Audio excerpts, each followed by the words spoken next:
দেখুন, বিচারপতি বোম্বে হাইকোর্টের যিনি বলেছেন বা রায় দিয়েছেন, আমি তাকে স্যালুট জানাই, কারণ নট করো সিপিএম এর বাচ্চারা, নট করো কমিউনিস্টের বাচ্চারা, চীনের বাচ্চারা। আপনারা বলুন, এই কমিউনিস্ট পার্টি ভারতীয় কমিউনিস্ট পার্টি লেখে না কেন? ভারতের লেখে, কারণ ভারতের না, এরা ভারতের, অর্থাৎ এদের জন্মকুণ্ডলী রাশিয়াতে বা চীনেতে আছে। এরা দেখুন, ওরা বলে ধর্ম আপিনের নেশা। যারা বলে মা দুর্গা পূজার সময় পুজোর প্যান্ডেলের পাশে লাল শালু টাঙিয়ে মাস্ক বিক্রি করে, লেলিন বিক্রি করে, ধর্ম আপিনের নেশা বলে সুভাষ চক্রবর্তী মা তারা মায়ের পুজো দিতে গেছিল, বলে না করা যাবে না, তুমি কমরেড।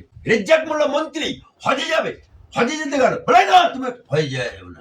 অর্থাৎ ধর্ম আপিনের নেশা। এই সিপিএম, এই কমিউনিস্ট পার্টি বলে ये आजादी झूठा है, ये आजादी नहीं मानेगे। ভারতবর্ষের বুকে জীবনে কোনোদিন জাতীয় পতাকা তোলেনি। তা সেই পার্টি ভারতীয় হতে পারে না, সেই পার্টি ভারতের রসায়নও বোঝে না, তাদের ডিএনএ তেও ভারতীয়ত্ব নেই।